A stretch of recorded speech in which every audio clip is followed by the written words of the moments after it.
तो हेलो दोस्तों, स्वागत है आपका आज की इस वीडियो में। दोस्तों, आज हम बात करेंगे हिंदी वर्णमाला के बारे में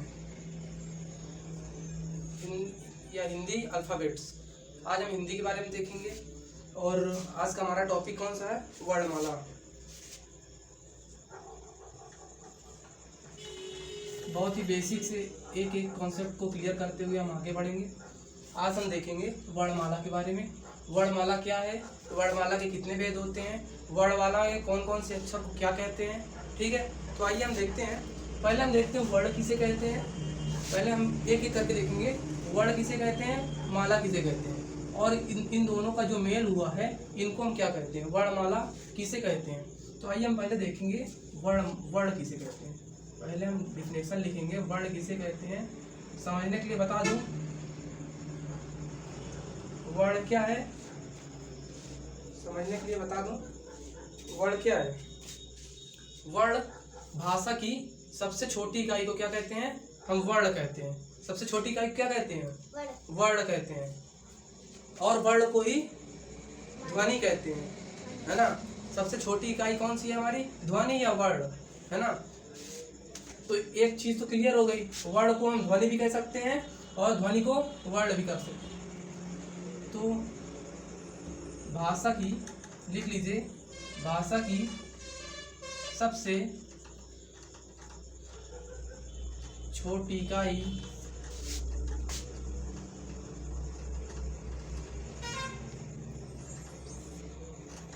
ध्वनि है।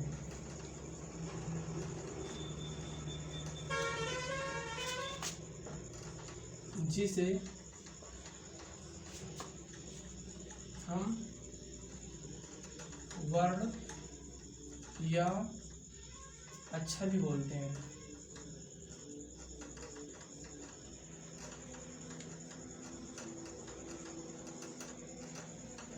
अब आप खुद ही देख सकते हैं, भाषा की सबसे छोटी इकाई ध्वनि है। अगर हम मान लीजिए का, टा, दा कुछ भी अगर हम बोलते हैं तो कहीं ना कहीं आवाज निकल रही है, कहीं ना कहीं ध्वनि निकल रही है। अब ध्वनि निकल रही है तो कोई ना कोई अक्षर होगा। अगर हम बा बोल रहे हैं तो बा कोई ना कोई वर्ड या अक्षर है। तो सबसे छोटी इकाई क्या है हमारी, ध्वनि है, जिसे हम क्या कहते हैं, अक्षर या वर्ण कहते हैं। ये याद रहेगा आपको, भाषा की सबसे छोटी इकाई कौन सी है, ध्वनि है। और ध्वनि को ही हम क्या कहते हैं, वर्ण या अक्षर बोलते हैं। तो चलिए आगे देखते हैं। इसके बाद वर्णमाला किसे कहते हैं। अब ये वर्ण की बात हो गई, अब वर्णमाला की बात करेंगे कि वर्णमाला किसे कहते हैं। तो यहाँ मैं लिख देता हूँ इसकी डेफिनेशन। वर्णमाला है बहुत छोटी छोटी चीजें, लेकिन बहुत से ऐसे लोगों को नहीं आती होंगी। वर्णमाला, वर्णमाला किसे कहते हैं, हमारा क्वेश्चन क्या है, वर्णमाला किसे कहते हैं। तो वर्णमाला वर्णों या अक्षर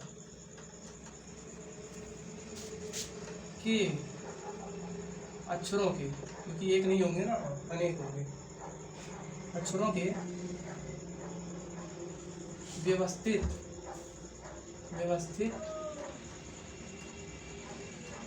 समूह को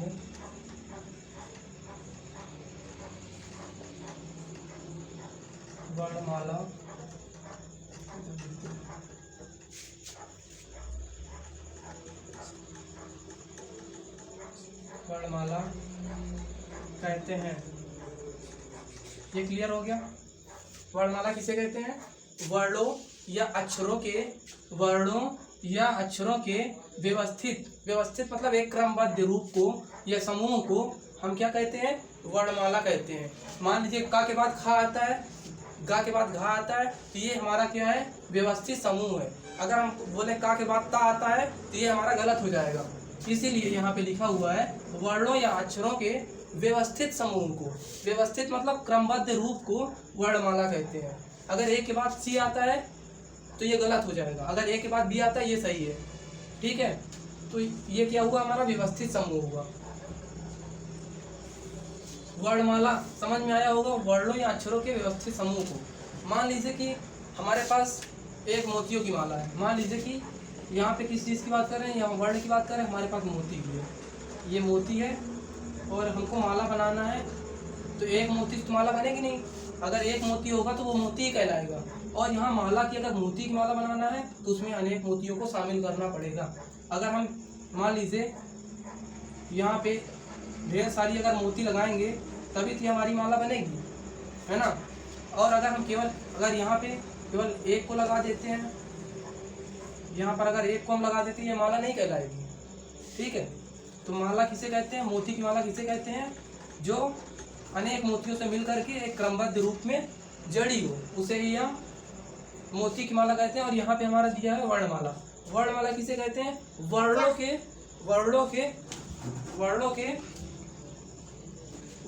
क्या कहते हैं, वर्णों के एक व्यवस्थित समूह को वर्णमाला कहते हैं। वर्ण यानी अक्षरों के व्यवस्थित समूह को वर्णमाला कहते हैं। बहुत ही डीपली समझा रहा हूँ और समझ करके बिल्कुल क्लियर करिए।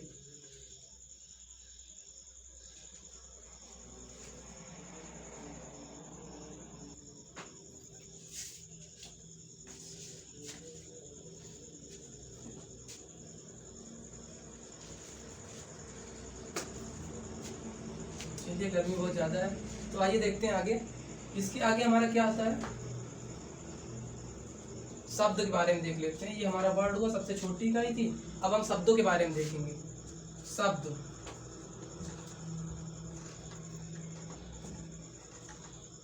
शब्द किसे कहते हैं, शब्द किसे कहते हैं, शब्द दो या दो से अधिक वर्णों के मेल से बने या दो या दो से अधिक वर्णों के मेल को हम क्या कहते हैं, शब्द कहते हैं। जैसे कि यहाँ पे अगर हम लिखें राम, तो ये क्या है, यहाँ दो या दो से अधिक वर्ण लग रहे हैं। इसका अगर संधि विच्छेद अगर हम करते हैं तो ये क्या आएगा,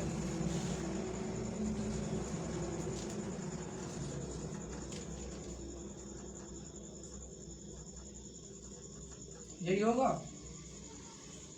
ये हमारा इसका अगर हम संधि विच्छेद करते हैं तो ये क्या आएगा, यही आएगा।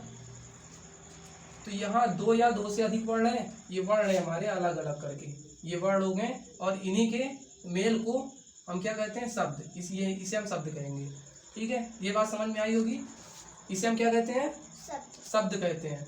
ये सब हमारे क्या है, वर्ण है। सबसे छोटी इकाई क्या है, अगर हम बोलते हैं तो यहाँ कोई ना कोई ध्वनि निकली तो ये हमारे वर्ण है। अगर हम यहाँ देखिए, यहाँ दो या दो से अधिक अगर वर्ण है तो ये हमारा शब्द का एक मेल बना हुआ है, ठीक है। चलिए इसकी अगर डिफिनेशन चलिए लिखवा देता हूँ, ये तो आप लोग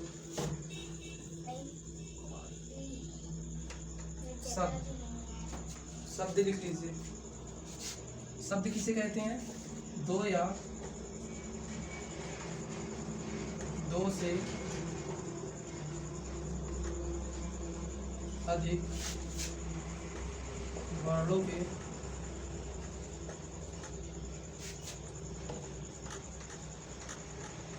मेल को शब्द कहते हैं। याद रहेगा, ये शब्द कहते हैं।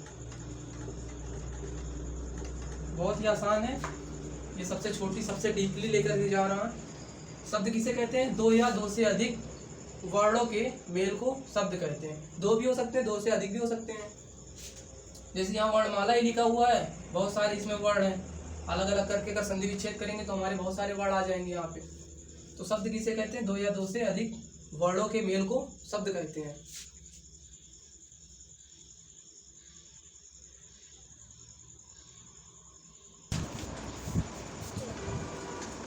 तो आगे देखते हैं। मूलतः हिंदी में उच्चारण के आधार पर कितने वर्ण दिए गए हैं, अब वर्णों की संख्या देख लेते हैं। वर्ण कितने हैं हमारे, इसके बाद देखेंगे।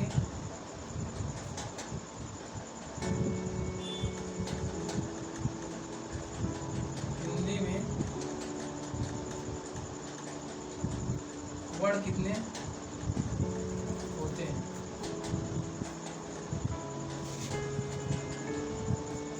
हिंदी में वर्ण कितने होते हैं। अगर उच्चारण के आधार पर देखा जाए तो 45 होते हैं। 45 कौन कौन से होते हैं, 45 में 10 स्वर होते हैं, 10 जो है स्वर होते हैं, और 35 व्यंजन।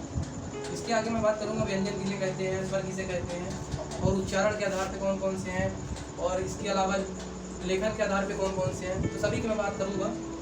यहाँ पे देखें 45 होते हैं। हिंदी में वर्ण अगर पूछे कितने होते हैं तो 45 होते हैं, 10 स्वर होते हैं और 35 व्यंजन होते हैं। अगर यहाँ पर लेखन के आधार पर पूछता है, लेखन के आधार पर,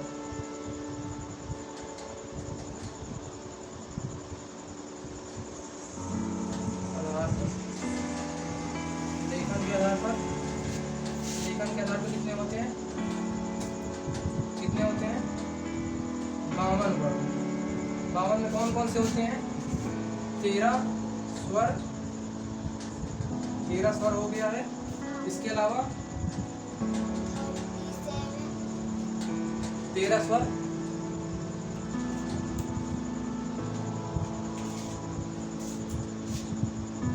हो गया। और यही पे होते हैं 39, ये 39 व्यंजन। इनमें 4 संयुक्त हैं, उनकी भी बात अलग से करेंगे। तो ये हमारे होते हैं। एक बार फिर से रिवाइज कर लेते हैं। हिंदी में कितने वर्ड होते हैं, 45 होते हैं। 45 वर्ड होते हैं जिनमें से 10 स्वर होते हैं और 35 व्यंजन होते हैं। अभी मैं इनमें संयुक्त वगैरह की बात नहीं कर रहा। लेखन के आधार पर कितने कितने होते हैं, 13 स्वर होते हैं और 39 व्यंजन होते हैं। इनको अगर जोड़ेंगे 9 × 1 5। लेखन के आधार पर 52 होते हैं। तो आइए हम देखते हैं स्वर किन्हें कहते हैं, व्यंजन किन्हें कहते हैं। एक एक करके हम बात करने वाले हैं।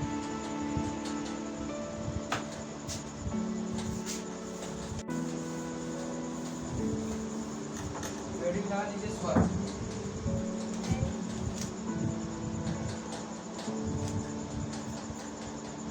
स्वर किन्हें कहते हैं,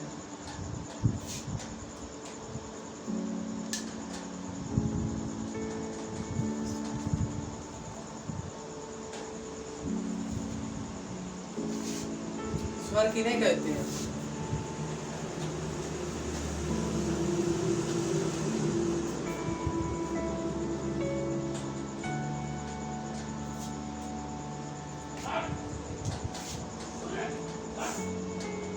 लिख लीजिए अपनी भाषा में लिखा।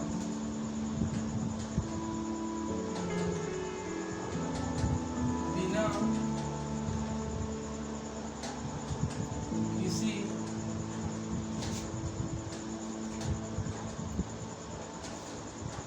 की सहायता से, बिना किसी की सहायता से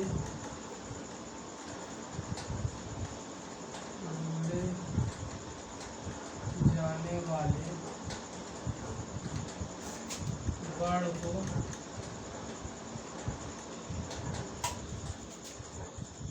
को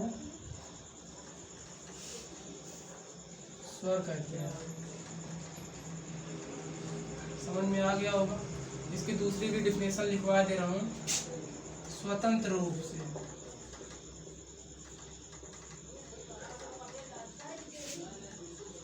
स्वतंत्र रूप से बोले जाने वाले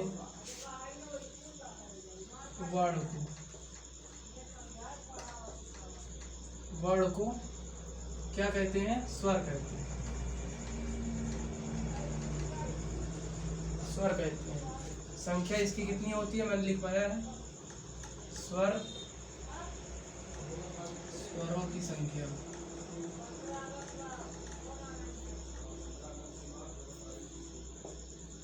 स्वरों की संख्या कितनी होती है, अभी बताया मैंने।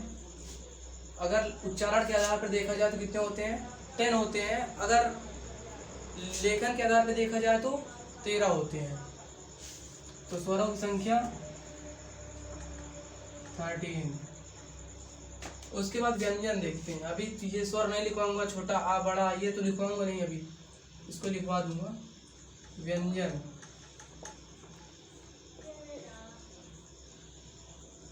व्यंजन किन्हें कहते हैं। हमने स्वर को जाना, बिना किसी की सहायता के बोले जाने वाले वर्ण को स्वर कहते हैं।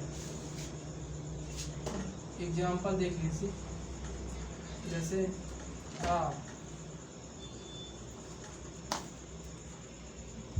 बड़ा आ, ये क्या है, बड़ी ई।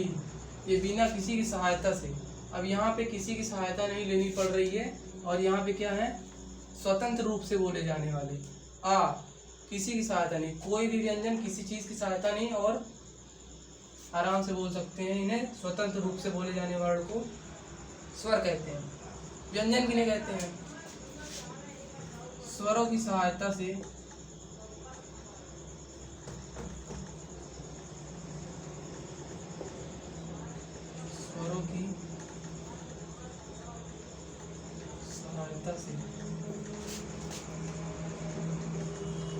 बोले जाने वाले वर्ड को वर्ड का मतलब हर जगह अक्षर ही होता है, ये जरूर ध्यान रखिएगा। वर्ड या अक्षर एक ही होता है। स्वरों की सहायता से बोले जाने वाले वर्ड को व्यंजन कहते हैं। व्यंजन कहते हैं। कैसे? इसको प्रूफ कैसे करेंगे? मान लीजिए हमने यहाँ का लिखा, तो यहाँ का में अगर आप बोल के देखेंगे का बोलेंगे ना, तो का में आ लिखा है, आ निकल रहा है, आ हमारा उच्चारण में आ रहा है। कैसे? यहाँ पे ये आधा होता है और प्लस में आ होता है, इसमें दोनों को जोड़ करके तब का बनता है। का इस प्रकार बनता है, ना कि इस प्रकार। कैसे बनता है का इस तरीके बनता है, इधर देखो, का यहाँ पे प्लस छोटा आ। अगर यहीं पे बड़ा का अगर लिखा होता तो क्या होता? बड़ा का लिखा होता तो इसका अगर संधि विच्छेद करेंगे तो यहाँ पे का और बड़ा आ, यहाँ पे कु लिखा होगा तो का प्लस छोटा हो। ये हमारे इस तरीके से हम इन्हें लिख सकते हैं। तो ये क्या है? अब यहाँ पे आप देख लीजिए, यहाँ पे किन चीजों की सहायता हो रही है, किनकी सहायता से बोले जा रहे हैं? स्वरों की सहायता से बोले जा रहे हैं। स्वरों की सहायता से ये बोले जा रहे हैं, ये सिंपल नहीं बोले जा सकते हैं। ये अपने आप में नहीं बोले जा सकते हैं। इसीलिए यहाँ अगर हम का, मान लीजिए यहाँ ता बोलेंगे, ती बोलेंगे तो ई आ रहा है ना, तो ये क्या है? ये व्यंजन है। जिनमें स्वरों की सहायता लेनी पड़े वो व्यंजन है। या जो वर्ड स्वतंत्र ना हो उन्हें हम व्यंजन कहते हैं, ये भी बोल सकते हैं। और इनकी संख्या कितनी होती है ये भी देख लेते हैं। संख्या इनकी कितनी होती है? मुख्य रूप से तो ये 35 होते हैं, लेकिन 4 क्या होते हैं? संयुक्त अक्षर होते हैं। 4 क्या होते हैं? संयुक्त अक्षर होते हैं। संयुक्त में कौन कौन से आते हैं?